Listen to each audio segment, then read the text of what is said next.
오늘 사무엘상 2장 12절과 26절 말씀으로 어떤 삶을 사시겠습니까? 어떤 삶을 사시겠습니까? 이런 제목으로 말씀의 은혜를 나누고자 합니다. 2021년 신축년을 맞이하여 우리는 마음으로 많은 결심을 했습니다. 신축년은 60갑자로 헤아리면 38번째로 하얀 소의 해입니다. 2020년부터 시작된 코로나19로 인하여 모든 것이 얼어붙은 상황이었기에 2021년은 그래도 뭔가 다를 거야 하는 바람을 가지고 시작을 했습니다. 그러나 그 많은 바람이 이제는 지나간 날이 되고 있습니다. 오늘은 1년 52주 가운데 마지막 주입니다. 송년주일이기도 합니다. 코로나19는 여전히 지칠 줄 모르고 우리의 삶을 옥죄고 있습니다. 답답한 마스크는 우리의 호흡을 가쁘게 만들고 있습니다. 그럼에도 우리는 용케 올 한 해를 잘 달려왔습니다. 우리 좌우에 계신 분들과 인사합시다. 잘 견디셨습니다. 잘 이겨내셨습니다. 자신이 바라는 것을 모두 이루지는 못했지만 가만히 돌이켜보면 모든 것이 하나님의 은혜임을 고백하게 됩니다. 저도 우리 교회 부임해서 조신하게 있어야지. 그런데 1년 한 해를 돌이켜보니 정신없이 주님의 일을 감당한 것 같아요. 그 중에 참 감사한 것은 23일 날 꿈에도 소원이던 성전 벽 좌앞과 뒤에 LED 글자 공사를 마쳤다는 거예요. 제가 그 LED 글자를 생각하고 기도하면서 저는 이 강경의 어둠이 그 LED 글자의 불빛을 통해 다 쫓겨나게 되고 우리가 사는 이 지역사회가 복음으로 환해지기를 바라는 그런 마음으로 기도를 했습니다. 참 쉽지 않은 공사였어요. 여러분들 공사 현장을 보신 분들은 아시겠지만은 이 로프를 타고 밧줄을 타고 그 엄청난 높이에서 작업을 해야 하는 목숨을 거는 그런 공사였어요. 그래서 그걸 바라보면서 제가 얼마나 기도를 했든지 그냥 목이 다 새었잖아. 그냥. 그래서 너무너무 아름답게 된 거예요. 보셨죠? 얼마나 감사해요. 사실은 그 사장님이 통화를 했더니 목사님, 제가 목사님이 부탁했던 일을 늦게 한 적이 있습니까? 그랬더니 없었지요. 이번엔 너무 고민이 된다는 거예요. 크레인을 쓰면 그냥 금방 할 수 있는 공사인데 밧줄을 타야 되니까 정말 공사가 어려운 공사였다고. 근데 참 감사한 것은 공사가 늦어졌더니 우리 성도님들이 헌금이 부족해서 그런 줄 알고 자꾸 헌금해 주셔서 마음에 감동되신 분들은 지금 하셔도 됩니다. 그래서 올 한 해를 돌이켜보니까 참 모든 것이 하나님의 은혜임을 고백해요. 올 한 해 동안 우리 교회와 우리 사랑하는 성도들을 인도해 주신 하나님께 우리 영광의 박수 올려드립시다. 감사합니다. 여러분, 이 세상에서 자신의 바람대로 다 이루고 살아가는 사람이 누가 있겠습니까? 그러므로 자신이 계획하고 꿈꿨던 목표를 이뤘다고 해서 교만할 이유가 전혀 없습니다. 혹여나 자신이 계획하고 꿈꾸었던 삶의 목표를 이루지 못했다고 해서 낙심할 이유 또한 전혀 없습니다. 이 모든 게 우리의 삶이고 지나가는 삶의 한 여정일 뿐입니다. 택시를 운전하시는 마음씨 착한 기사분이 시골길을 운행하고 있는데 어떤 할머니가 머리에 무거운 보따리를 이고 계시더랍니다. 그래서 어머니 생각이 나서 택시를 세우고 그 할머니를 태워드렸다고 합니다. 어머니 생각도 나고 해서 내심 마음이 기뻤습니다. 그런데 뒷좌석에 앉은 할머니가 힘겨워하는 소리가 들리더랍니다. 무슨 일인가 해서 차량에 있는 백미러를 통해 보았더니 할머니가 보따리를 머리에 이고 계시더랍니다. 그래서 택시 기사분이 깜짝 놀라서 할머니에게 할머니, 왜 보따리를 머리에 이고 계세요? 정중하게 물었답니다. 그때 할머니 말씀이 걸작이에요. 몸만 태워준 것도 고마운데 어떻게 보따리까지 신세를 지느냐고 대답을 하시더랍니다. 그런데 여러분 아세요? 저와 여러분이 우리 인생의 기사 되시는 아버지 하나님께 이렇게 하고 살아갈 때가 너무 많다는 거죠. 염치가 없어서 하나님께 부탁드리기가 죄송하다는 겁니다. 사랑하는 성도 여러분, 여러분 아세요? 저와 여러분은 어차피 무임승차한 사람들입니다. 우리가 죄에서 구원을 받기 위해서 한 일이 무엇이 있습니까? 성탄의 계절에 오신 예수님이 우리의 죄 때문에 오셨음을 아십니까? 예수님이 성육신하신 이유는 우리의 허물과 죄 때문입니다.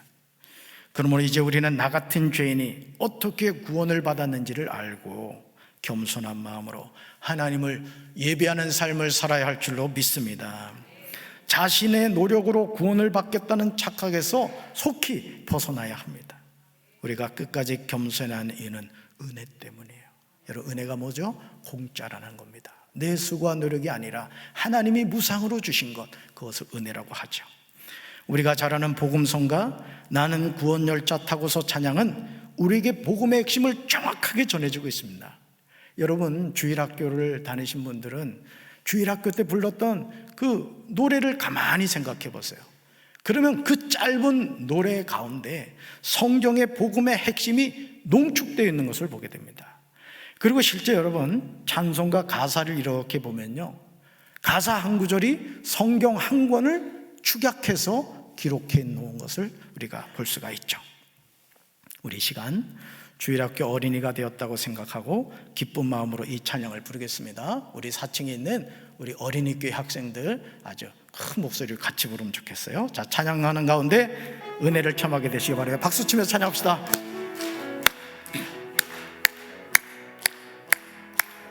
나는 구원 열차 올라타고서 하늘 날아가지요.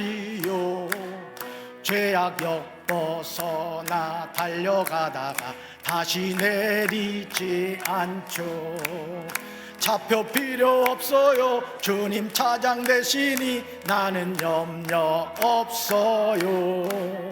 나는 구원 열차 올라타고서 하늘 날아가지요.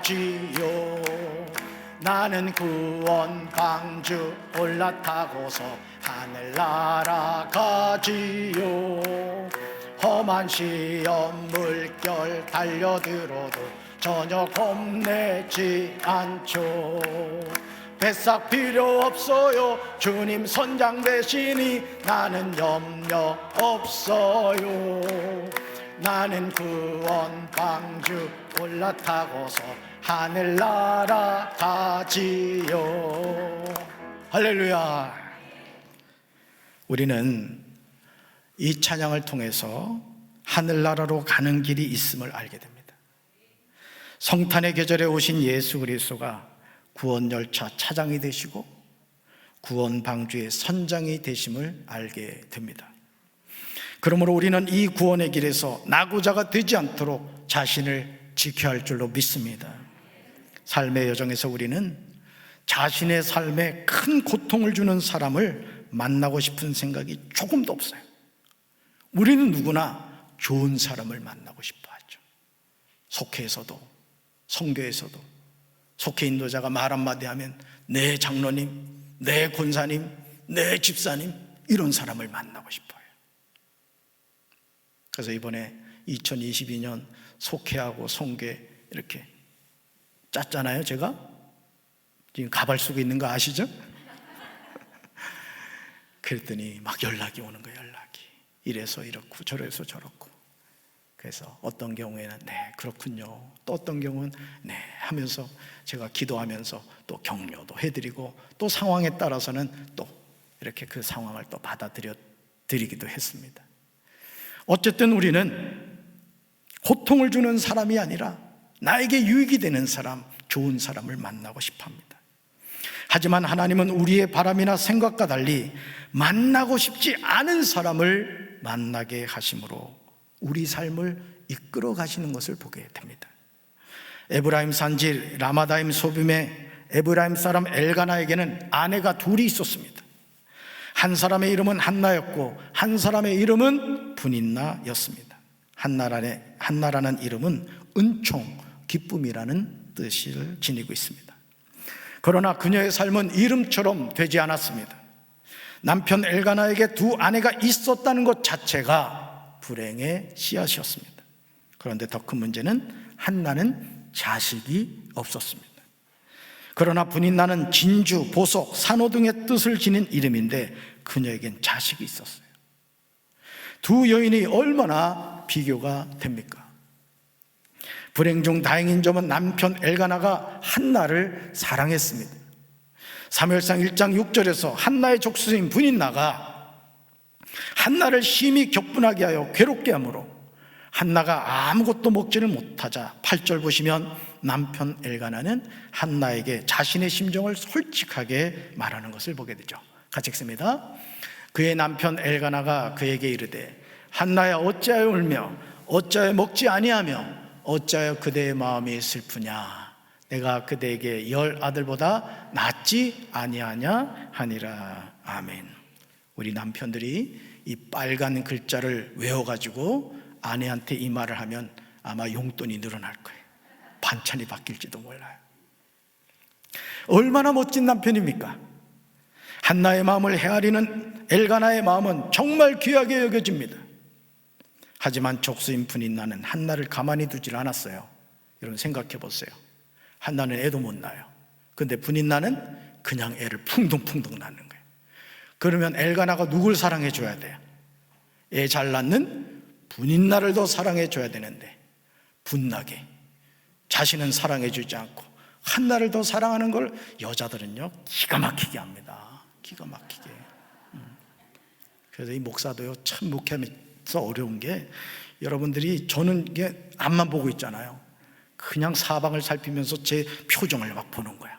그러면서 김집사 바라볼 때는 있잖아, 목사님 표정이 김샘 표정이었어. 박 집사 볼 때는 말이야 막 바가지 긁는 그런 표정이었어. 막 소설을 써요. 소설을. 그러니 여러분 이 분인나의 입장에서도 얼마나 한나가 미웠겠어요. 그러니 한나가 아무것도 먹을 수가 없었던 것이죠. 결국 한나는 일어나서 여호와의 전으로 나아갑니다. 마음이 괴로워서 여호와께 기도하고 통곡합니다. 사랑하는 성도들, 인생의 여정에서 우리가 원하든 원하지 않던 하나님은 적수인 분인나를 붙여주십니다. 만약 우리가 자신의 삶을 괴롭게 하는 분인나를 통하여 하나님 앞으로 나아간다면, 그리고 하나님께 기도하고 통곡한다면 우리 삶은 바뀌게 될 줄로 믿습니다. 내 삶을 힘들게 하는 적수인 분인나는 나를 단련하는 하나님의 도구입니다. 마음이 괴로워서 여호와께 기도하고 통곡하는 한나의 기도 내용을 보시기 바라요. 말씀 같이 읽습니다. 서원하여 이르되 만군의 여호와여, 만일 주의 여종의 고통을 돌보시고 나를 기억하사 주의 여종을 잊지 아니하시고 주의 여종에게 아들을 주시면 내가 그의 평생에 그를 여호와께 드리고 삭도를 그의 머리에 대지 아니하겠나이다. 아멘. 한나는 하나님께 이렇게 간절히 기도합니다. 만일 주의 여종의 고통을 돌보시고 나를 기억하사 주의 여종을 잊지 아니하시기를, 그리고 주의 여종에게 아들을 주시면 그 아들을 나신으로 하나님께 바치겠다고 소원합니다. 한나의 고통은 그녀를 믿음의 자리로 인도하는 것을 보게 됩니다. 저는 저와 여러분이 인생의 환난과 고통을 당했을 때 거기에 주저앉아 있는 인생이 아니라 그 문제를 끌어안고 살아계신 하나님의 전으로 하나님 앞으로 나아갈 수 있는 믿음의 용사들이 되길 주님의 이름으로 축원합니다. 시편 118편 5절에서 시편 기자는 놀라운 고백을 하고 있음을 보게 됩니다. 같이 읽습니다. 내가 고통 중에 여호와께 부르짖었더니 여호와께서 응답하시고 나를 넓은 곳에 세우셨도다. 아멘. 내가 고통 중에 여호와께 부르짖었더니, 우리는 누구나 평탄한 삶을 살고 싶습니다. 내 삶에 적수인 분인나가 있어서 나를 괴롭히고 마음을 아프게 만든다면 우리가 어떻게 살겠습니까? 그럼에도 그런 아픔이 우리를 하나님께로 향한다면 우리가 어떻게 역설적인 하나님의 은혜를 거부할 수가 있겠습니까? 사랑하는 성도 여러분, 올 한 해 동안 어떤 고통 중에 계셨습니까? 그 아픔이 지금도 여러분의 마음을 힘들게 하고 있습니까? 우리 성도들과 이야기를 하고 신방을 해보면 아픔을 끌어안고 있는 분들이 참 많아요.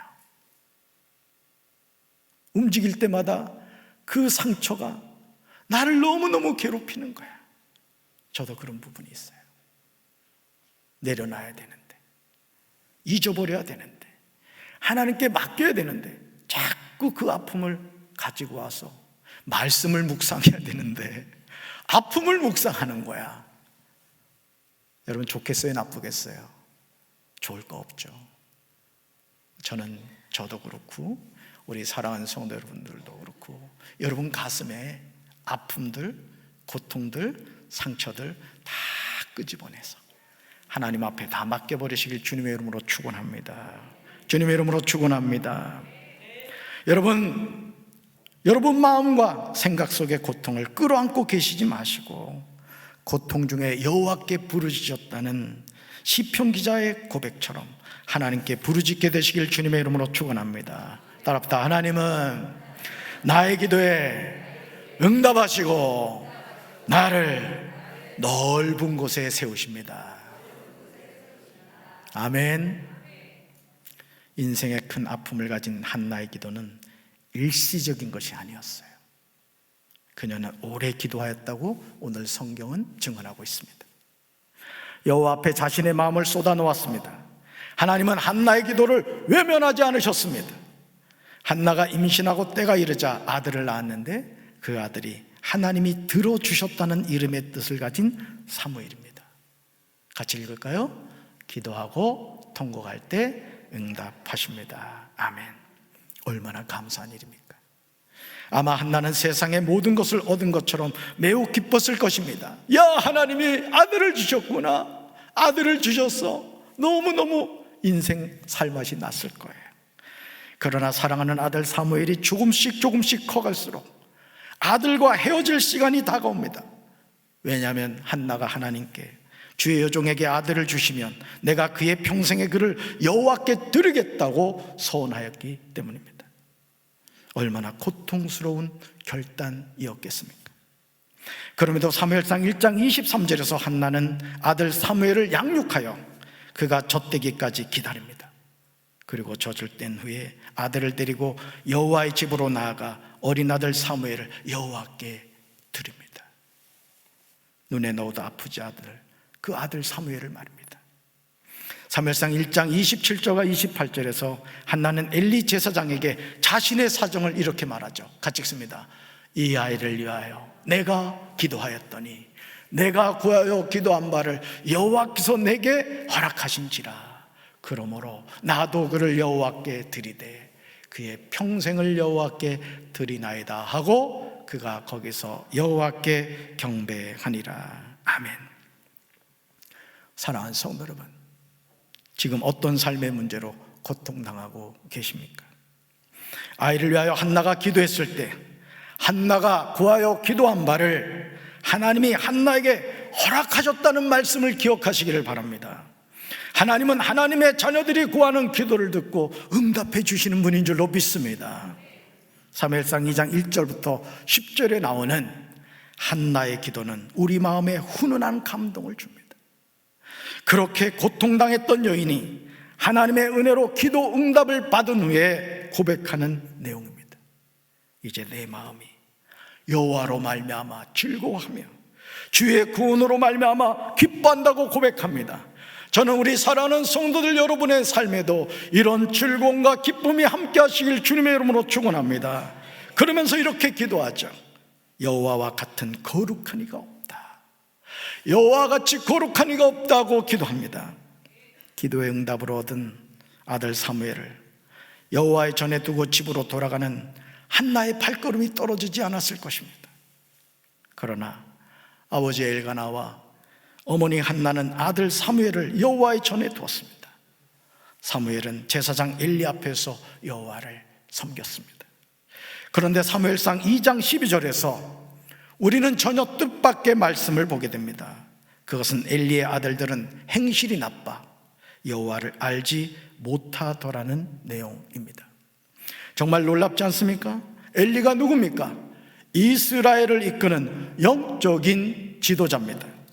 그럼에도 엘리의 두 아들인 홈리와 비느하스는 행실이 나빴을 뿐만 아니라 하나님을 무시하였습니다. 사랑하는 성도 여러분, 저와 여러분이 믿음의 선한 싸움을 하면서 가장 주의해야 하는 것이 무엇이라고 생각하십니까? 그것은 믿음의 계보가 계속 이어지는 것입니다. 우리가 부모로서 자녀를 아무리 훌륭하게 키운다고 하더라도 우리 자녀가 하나님을 모른다면 그것만큼 불행한 삶도 없습니다. 제사장 엘리의 자녀들을 주목해 보아야 됩니다. 사무엘상 2장 12절을 현대 성경은 다음과 같이 번역하고 있음을 보게 됩니다. 같이 읽습니다. 그런데 이러한 사무엘과는 달리 엘리 제사장의 아들들은 점점 쓸모없는 자식들이 되어가고 있었다. 그들은 제사장이면서도 주님의 일을 위해서는 전혀 힘을 쓰지 않았다. 아멘. 사무엘상 2장 12절 이하에 나오는 엘리의 아들들이 하는 행동은 우리의 상식을 벗어납니다. 특히 17절을 보시면 이 소년들의 죄가 여호와 앞에 심히 금은 그들이 여호와의 제사를 멸시함이었더라, 이렇게 기록하고 있습니다. 이 당시 아버지가 제사장이면 아들들은 자연히 제사장이 됩니다. 그러니까 여호와를 알지 못했던 엘리의 두 아들은 지금 뭐예요? 제사장입니다. 오늘 이런 일들이 얼마나 많이 일어나고 있습니까? 부모님은 훌륭하게 목회하고 있는데 자녀들이 예수님을 믿지 않습니다. 부모님은 교회 장로요, 중직인데 자녀들은 신앙생활을 하지 않습니다. 교회를 다니라고 권면하면 머리를 졸려졸려 흔듭니다. 나는 우리 아버지가 믿는 하나님 나 안 믿겠다는 거예요. 우리 어머니가 믿는 하나님 나는 안 믿겠다는 거예요. 왜 그렇습니까? 여러분, 우리의 신앙이 진짜인지 가짜인지는요, 교회 안에서 드러나는 게 아니에요. 가정에 갔을 때, 직장에 갔을 때, 우리가 일상생활을 하면서 세상에서 많은 사람들을 만날 때 우리 신앙이 진짜인지 가짜인지가 드러나게 됩니다.